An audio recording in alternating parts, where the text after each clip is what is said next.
Just in the last hour, the Justice Department announcing a settlement after President Trump dropped his $10 billion lawsuit against the IRS over leaked tax returns. As part of this deal, the DOJ unveiling a $1.8 billion anti-weaponization fund to pay damages to Trump's allies.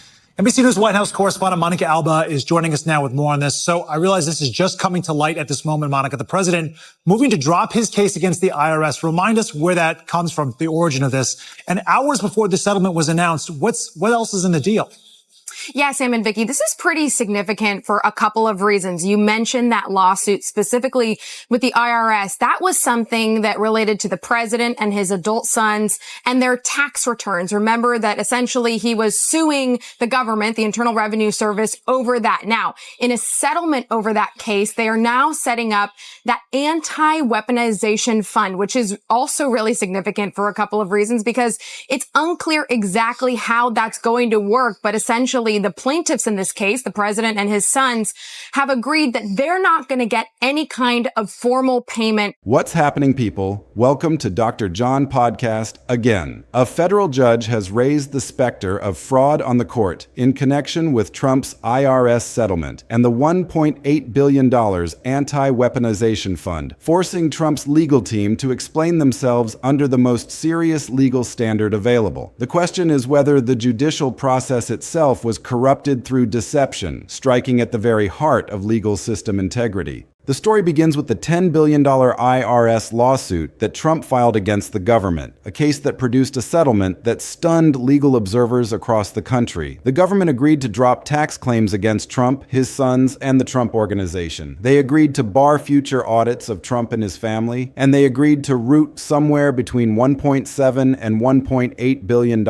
into something called an anti-weaponization fund. That fund was specifically designed and named as a vehicle for fighting what Trump and his allies have consistently described as the weaponization from the government, but they are going to receive, according to the Department of Justice, a formal apology, which is significant in and of itself. But in addition to that, now they are going to set up this fund that likely, guys, will be met with some legal challenges. It's going to have a commission that is going to set up a way for potentially anybody who wants to file a claim and attempt to prove how they were potentially wronged by the U.S. government to see if they can seek monetary compensation. But we are just getting some of these details in and learning more about it. But again, I think important to point out the context that this is something that could face a challenge before it becomes a reality. Yeah, well, if it does become a reality, and I know it's early stages, Monica, but has the DOJ said anything else about who would be eligible for money from this fund?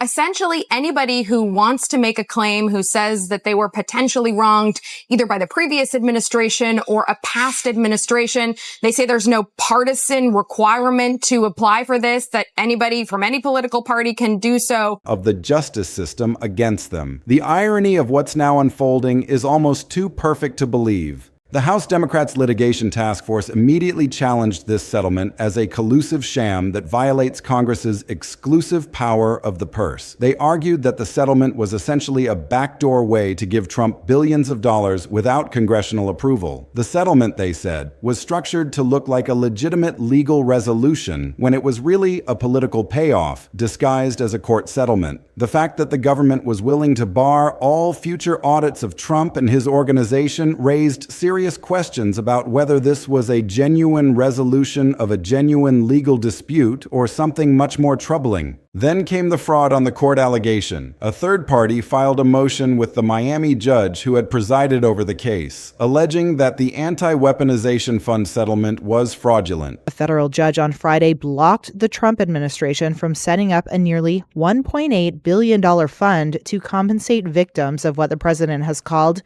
government weaponization. The order temporarily blocks the administration from taking any further action to set up or operate the fund while the judge hears additional legal arguments. The decision comes just days after the Justice Department announced the creation of an anti-weaponization fund as part of an agreement to settle President Donald Trump's lawsuit against the IRS over the leak of his tax records. It set up the fund to dole out payments to victims of, quote, lawfare and weaponization. Those are terms Trump and his allies have used to condemn investigations and criminal cases against them and potentially include January 6 rioters. We're seeing a criticism of this fund. Jan Wolf is a legal correspondent for Reuters. The reason this has drawn so much outrage is that when you see the rhetoric that has been used around this by Trump and others, the implication is that this is money that will go toward Trump allies. There's an allegation we're seeing that it's really a slush fund.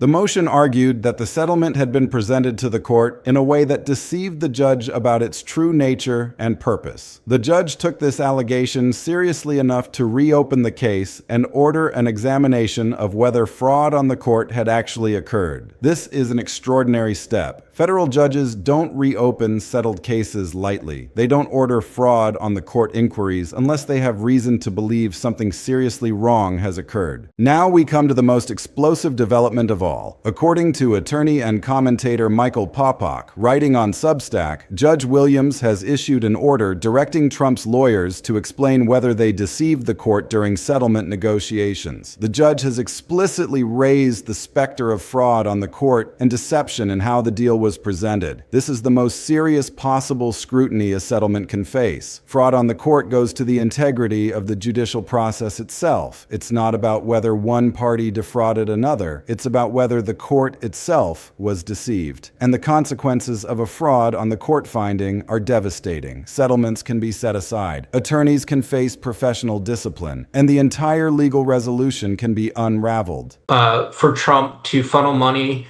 taxpayer money, to his supporters. One of the most interesting things about Trump's fund is the pushback it has gotten from congressional Republicans who, for the most part have been very aligned with Trump.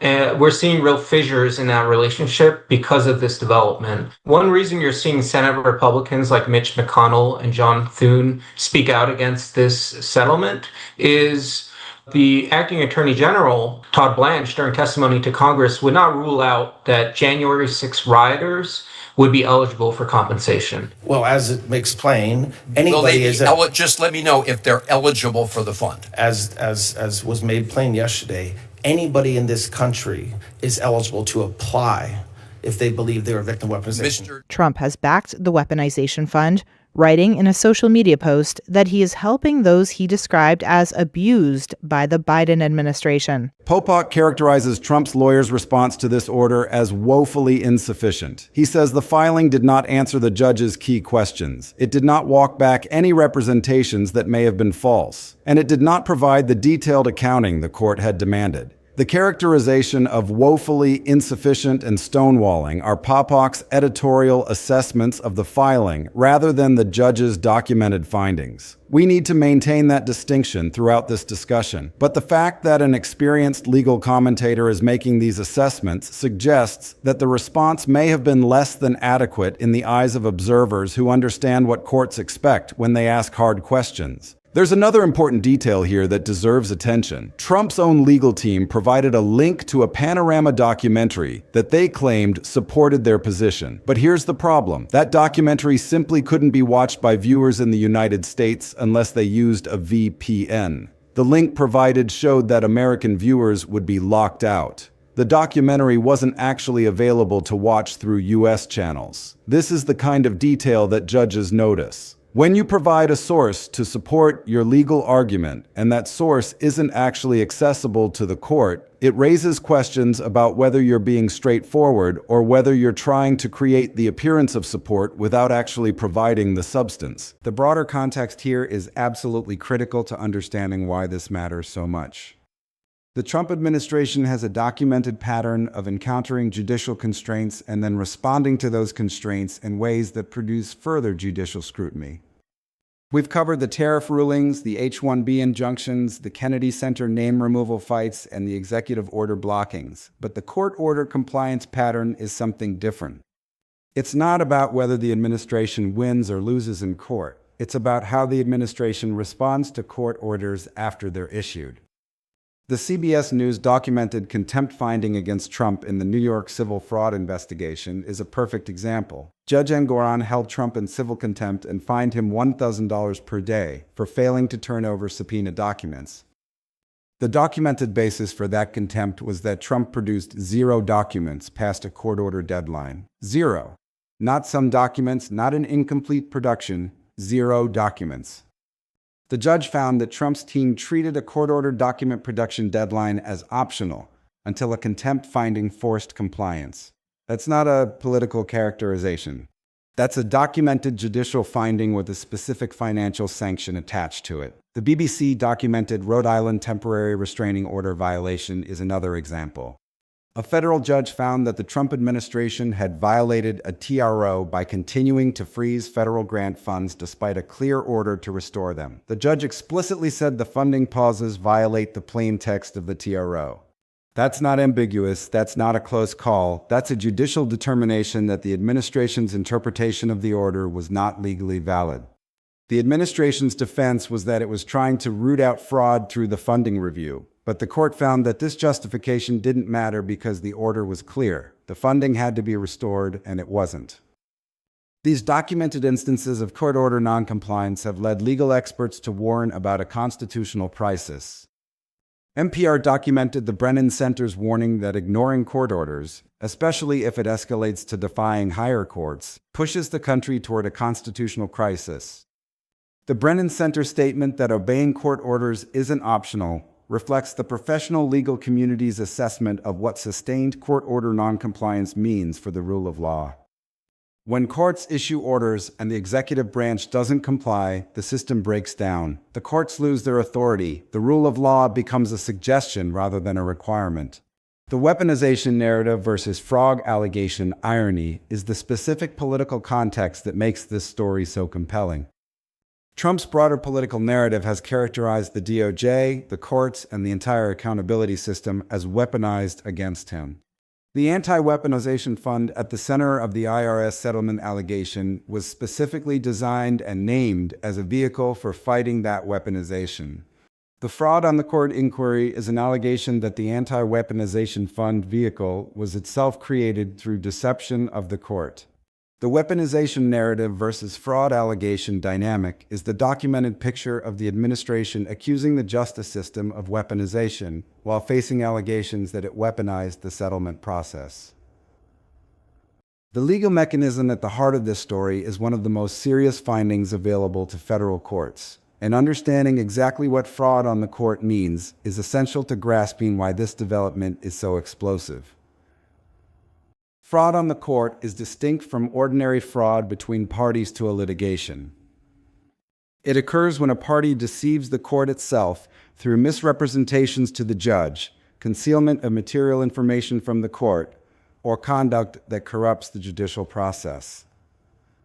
Courts take fraud on the court more seriously than other forms of litigation misconduct because it goes to the integrity of the judicial process rather than to the merits of the underlying dispute. The severity of potential consequences is why a judicial inquiry into possible fraud on the court is such a significant development. If a judge finds fraud on the court, available remedies include setting aside the judgment or settlement, imposing sanctions, and referring attorneys for professional discipline. The settlement that was supposed to resolve the IRS case could be unraveled entirely. The attorneys who negotiated it could face disciplinary proceedings. The entire legal resolution that routed billions of dollars into the anti-weaponization fund could be invalidated. It's 3 months after the investigation bought up in the cast house seats. Some work may be changed to some of the investigators' predators and several compounds below the same pose. The entire resolution previewed and bought the investigator too. What we're dealing with here is not just another legal dispute. This is a challenge to the very integrity of the judicial process. When a court orders an examination into whether it was deceived, it's signaling that something about the case doesn't add up. Something about the settlement doesn't pass the smell test, and the court is demanding answers. The order directing Trump's lawyers to explain whether they deceived the court during settlement negotiations is the kind of judicial scrutiny that keeps lawyers up at night. No attorney wants to have to explain to a federal judge whether they misrepresented facts or concealed material information. The stakes could not be higher.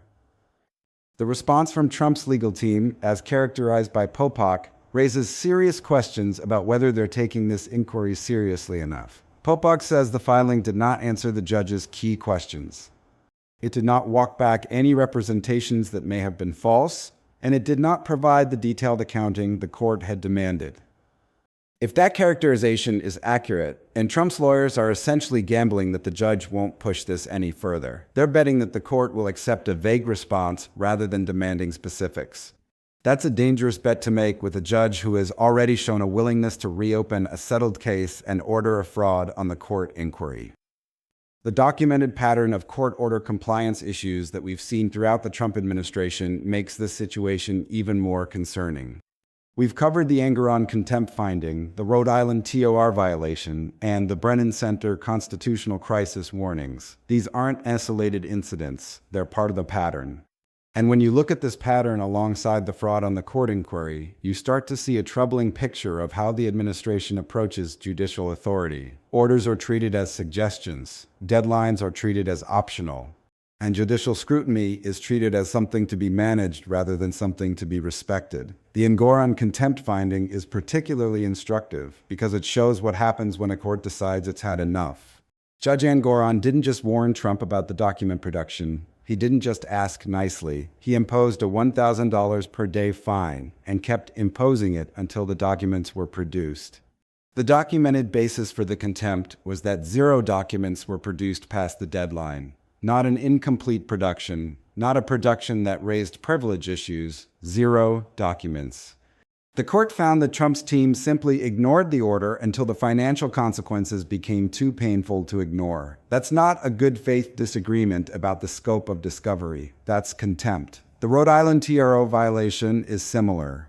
A federal judge issued a clear order telling the administration to restore frozen grant funds. The administration didn't do it. The judge found that the funding pauses violated the plain text of the TRO. The administration's defense was that it was trying to root out fraud through the funding review, but the court found that this justification didn't matter because the order was clear.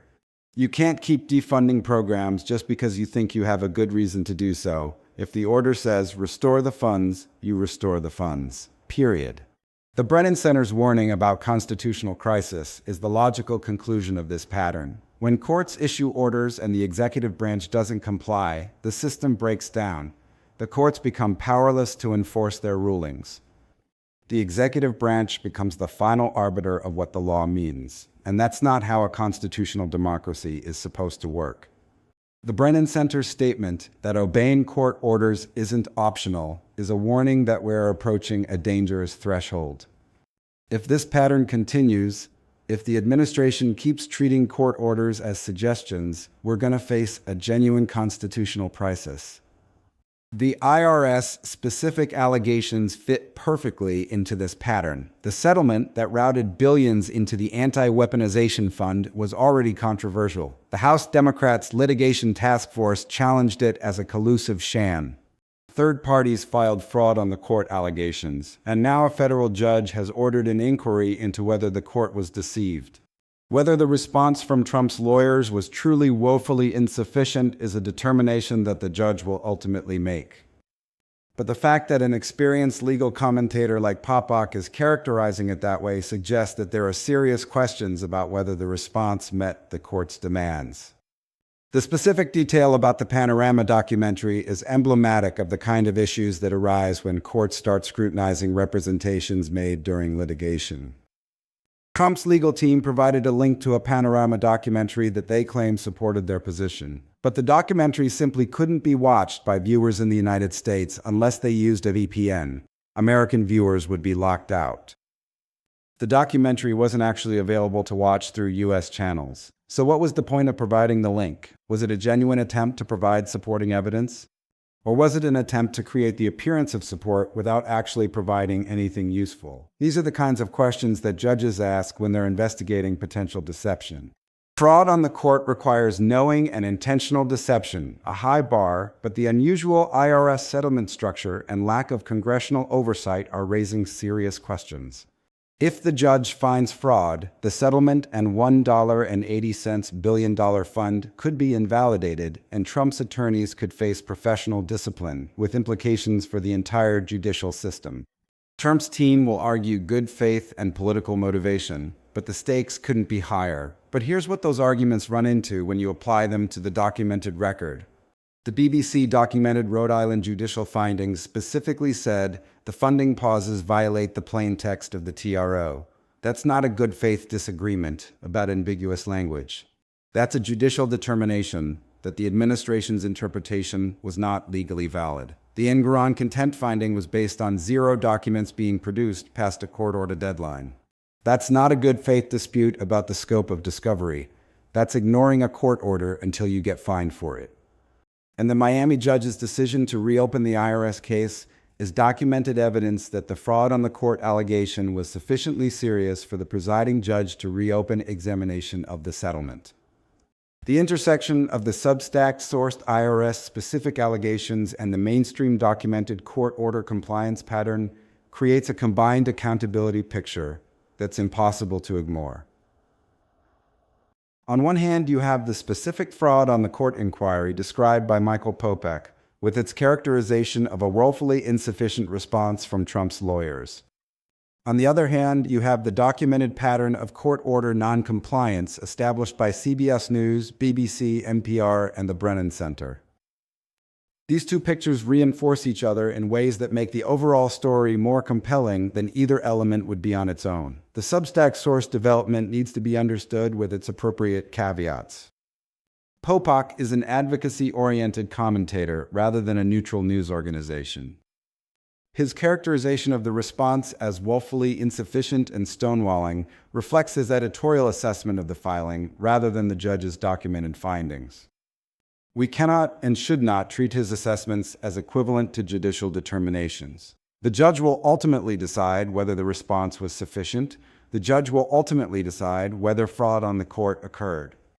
Popek's analysis is valuable commentary, but it is commentary rather than documentation. That said, the underlying legal mechanism Popek is describing is real and well documented in legal sources independent of his Substack. Judges do issue fraud on the court orders when they have reason to believe a settlement may have involved deception of the court. Inadequate responses to such orders can produce escalating judicial scrutiny. These are documented features of federal civil procedure, not Popek-specific claims. What is Popek-specific and therefore needs the advocacy commentator caveat is his characterization of the specific response. Whether that response truly was insufficient is a determination that the judge will ultimately make. The mainstream documented pattern context is separately established and does not depend on the Substack source allegations. The CBS documented Engoron $1,000 per day contempt finding for 0 documents produced past the court order deadline is a documented judicial finding, not a characterization. The BBC documented Rhode Island judge finding that funding pauses violated the plain text of a TRO is a documented judicial determination. The NPR and Brennan Center documentation of constitutional crisis warnings from legal professionals about ignoring court orders is documented professional assessment. These elements stand on their own as evidence of a pattern of court order compliance issues. The weaponization narrative versus fraud allegation irony is the specific political context that gives this story its broader significance. Trump's political brand has consistently described the accountability system as weaponized against him. The Anti-Weaponization Fund was named and designed as a vehicle for fighting that weaponization. The judicial inquiry into whether the fund's creation involved deception of the court, whatever its outcome, is the documented allegation that the anti-weaponization apparatus was itself created through judicial deception. If that allegation is sustained, the specific irony is documented in the most official available form, a judicial finding that the anti-weaponization vehicle was created through fraudulent conduct. If the allegation is not sustained, the settlement's validity may be confirmed through the examination process. Either outcome resolves the specific judicial inquiry. But the inquiry itself is the documented evidence that the court is not accepting the settlement's validity without examination. The court wants answers, the court wants explanations, and the court is demanding that Trump's lawyers provide them. Whether they have provided satisfactory answers is a question that the judge will ultimately decide, but the fact that the judge is asking these questions at all is significant. The potential consequences of a fraud on the court finding are absolutely devastating. The settlement could be set aside, the anti-weaponization fund could be invalidated, the attorneys who negotiated the settlement could face professional discipline, and the entire legal resolution that routed billions of dollars into the fund could be unraveled. That's not a minor consequence.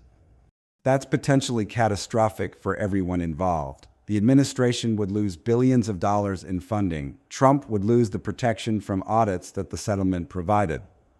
And the legal team would face serious professional consequences. Trump and his supporters have arguments about both the IRS-specific allegations and the broader court order compliance characterization that deserve acknowledgement. On the IRS fraud, on the court inquiry, they would argue that the settlement was a legitimate resolution of a legitimate lawsuit that both parties negotiated in good faith. They would argue that the fraud on the court allegation from a third party reflects the same politically motivated harassment of Trump's legal arrangements that the House Democrats' litigation task force challenge represents. On the court order compliance pattern, they would argue that the Rhode Island funding freeze resistance reflected a genuine interpretation of the TRO scope and the administration's authority, not deliberate defiance. They would argue that the anger-on contempt reflected aggressive discovery tactics in a politically motivated investigation. But here is what those arguments run into when you apply them to the documented record. The BBC documented Rhode Island judicial findings specifically said the funding pauses violate the plain text of the TRO, a determination that the administration's interpretation was not legally valid. The anger-on contempt producing 0 documents past a court order deadline is a documented instance of the zero production result that courts treat as contemptuous rather than as a legitimate compliance dispute. And the Miami judge's decision to reopen the IRS case, which we covered in previous scripts with mainstream sourcing, is documented evidence that the fraud on the court allegation was sufficiently serious for the presiding judge to reopen examination of the settlement. The bottom line on all of this is that we're witnessing something unprecedented. The IRS Anti-Weaponization Fund settlement, documented in previous scripts through mainstream sources, is under examination to a fraud on the court inquiry. That inquiry has produced an order that Trump's lawyers respond to questions about whether they deceived the court. A Substack commentator has characterized that response as woefully insufficient. The ultimate resolution of the IRS-specific allegations awaits judicial determination rather than a commentator's assessment. But the mainstream documented court order compliance pattern context is separately established and provides the broader accountability framework for understanding why this matters. The anger-on contempt, Rhode Island TRO violation, and Brennan Center warnings all point to a pattern of treating court orders as optional, now amplified by the fraud on the court inquiry into the IRS settlement. If the judge finds fraud, the $1.80 billion fund could be invalidated and Trump's attorneys face discipline. If not, it's a major victory. Either way, the outcome will be closely scrutinized and politically devastating for someone.